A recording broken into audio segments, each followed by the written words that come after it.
Alright guys, so we're over here on another no cooling call, and I'll show you what we're working with.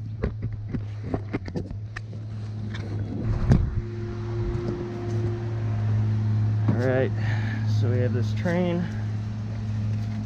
Tenant said she has the thermostat on and we don't have a contactor pulled in, so what we're going to do is check the low voltage here and make sure it's not out on some low pressure, which it doesn't. Yeah, there's some low or high pressure switches right here, so we're going to check into that real quick and go from there. So I'm going to check it directly from the thermostat.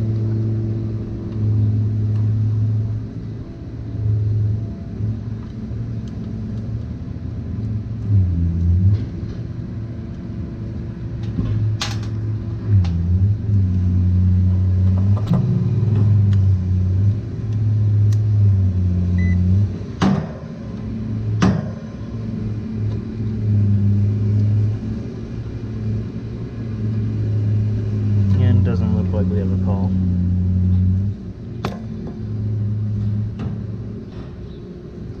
Double check.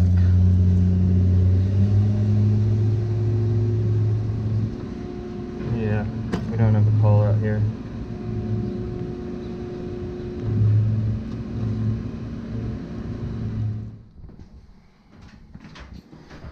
Alright, we'll see what we got here.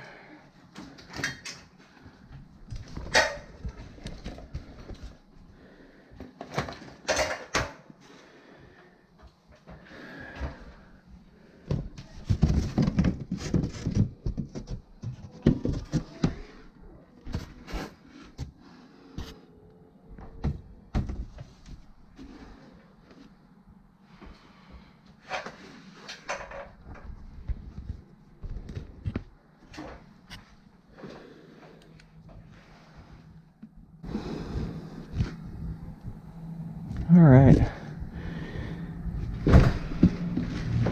so I checked and we do have a call for cooling. So let's get into this thing and figure out what's going on.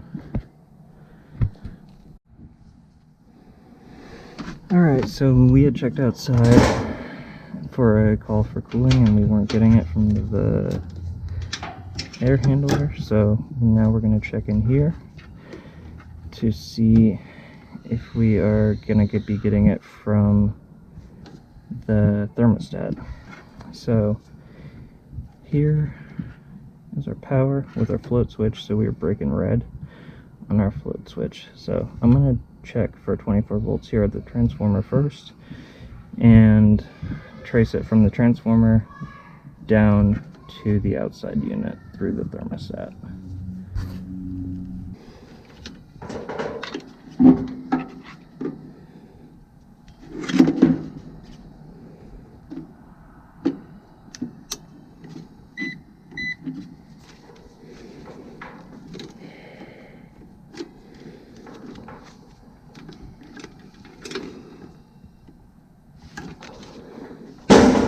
First, I am seeing something that's kind of caught my eye. Oh, well, there's our problem right away, before we even put any leads on anything.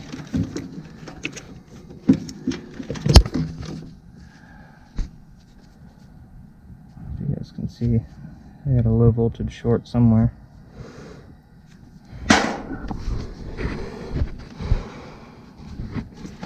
So, my handy dandy tool bag, my jumper wires,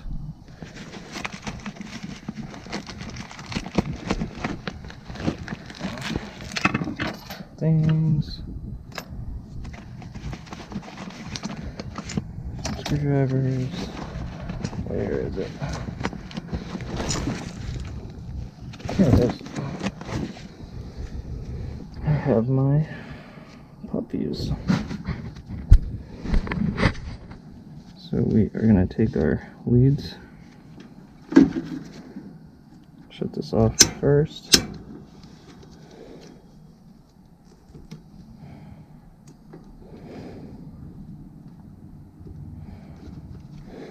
So now we have a resettable fuse in the circuit. We won't go through blowing a bunch of fuses. But the first step here is, since I have the power off now, I am going to be checking to ground. So I will test this red to the ground of the unit. Put this on the right setting.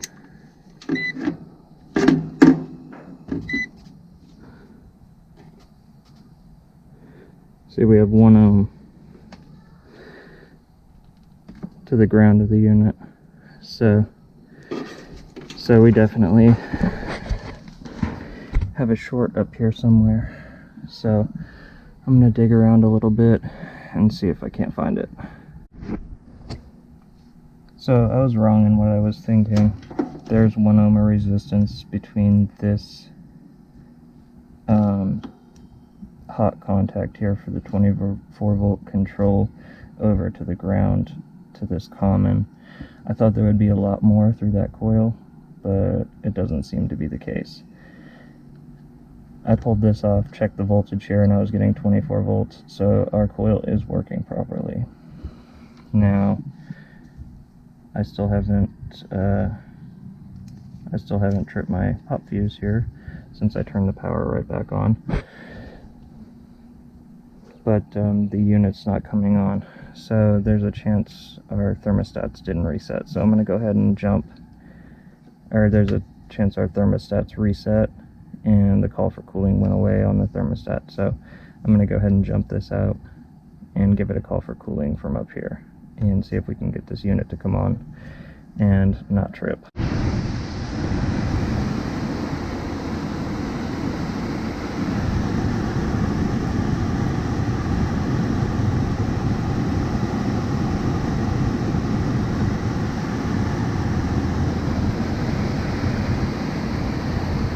So we got the unit on. We're not tripping.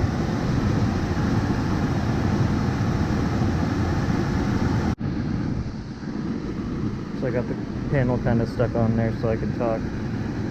Like I was saying, I got this jumped out and the unit came on just fine, no shorts, which is leading me to believe that we may be having an issue with the ECM or the thermostat downstairs. So I'm going to go test the thermostat and see if we are getting a direct short to common through the Y terminal using resistance on my meter. I'll show you how to do it. So after I disconnected my jumpers, the thermostat began to call. So I think it was just on a compressor saver lockout for a couple minutes, and the unit began to run permanently. So I went down and got a fuse, and I replaced the fuse, and the one that blew was a 5 amp. So we know something definitely is going on, and we've had some weird weather. It got real cold the other day, so I'm going to cool the house down a little bit, cycle on the heat. See, Trane uses these contactors back here to control the heat kit in this air handler. So one of these contactors may have well went bad, the coil on one of them, and I kind of see, you see the coil and that contactor, it's a little bit melted, so that may be our issue right there. So while we got the power off, I'm just going to check that coil real quick and change that if we have to. That doesn't look very good. Alright, so I'm pretty positive we found our short here. So I have my lead connected to the other side of the contactor over there, and I'm going to touch this side of the contactor and I'll show you the resistance through that coil. Hang on. So we're at 0.4, 0.5 ohms of resistance. That seems way too low. Anything usually under 1 is usually a problem. in my field and residential and stuff. So I went and got another contactor. I got a couple actually, and I'll show you the resistance of the coil of these 2-pole contactors. So that's what we should be reading, around 15, 10 to 15, even up to 30 on some of the 3 poles. So my diagnosis is this contactor here caused the low voltage short when they went from cooling mode back to heating mode when we had that cold snap a couple days ago here in Texas, and that contactor coil got fried and blew our fuse. So I'm going to go ahead and replace this contactor, test everything, cool it down, run the heat, make sure we don't blow a fuse again, and we'll wrap it up. Alright guys, so I got everything back together here. Man, that was kind of a pain. I had to pull these breakers out, disconnect the power downstairs obviously at the panel, and remove these breakers, you know, remove the high voltage line from them so I could move them out of the way, and I had to pull the whole heat kit out to get this contactor out, but I got the new one in.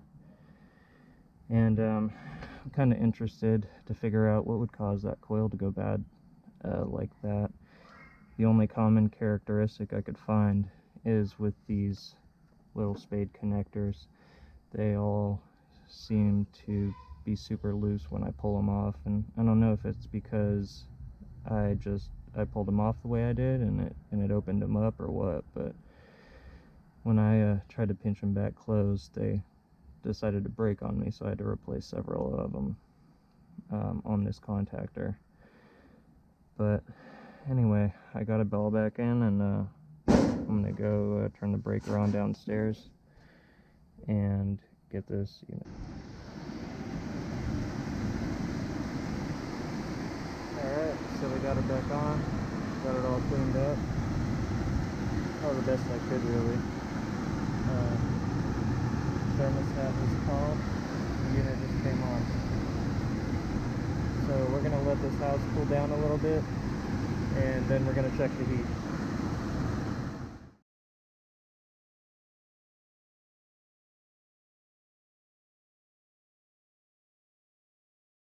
Alright, so I got my gauges hooked up and everything before I turn the heat on.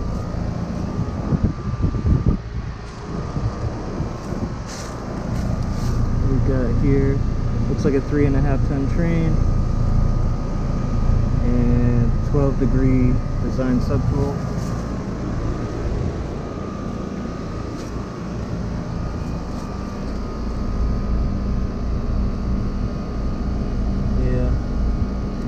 Our TXV's working, and about a 12-degree subcool. 11, 10. Looks like it's hunting a little bit, but can't get much better than that. So I'm gonna go ahead and cut the heat on and make sure our unit doesn't trip off again. Maybe take some current readings on the elements, and then we're gonna pack it up and get on out of here.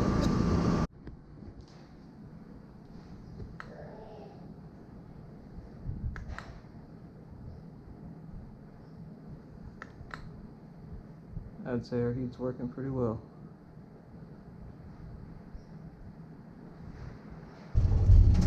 Alright guys, so that's gonna wrap up that call. You know, in hindsight, if I would have known somebody came in and replaced those sequencers with contactors, I probably would have went back with some sequencers. But I'm just going to make a note to the property manager. That is a rent house and probably an Airbnb, I think. But he's probably not going to want to go ahead and change them. But if we ever get a service call out there again, I will definitely go ahead and get those changed out so it's they have the right components in that air handler. But other than that, man, that was it for this one. Thanks for watching, and I'll catch you guys on the next one.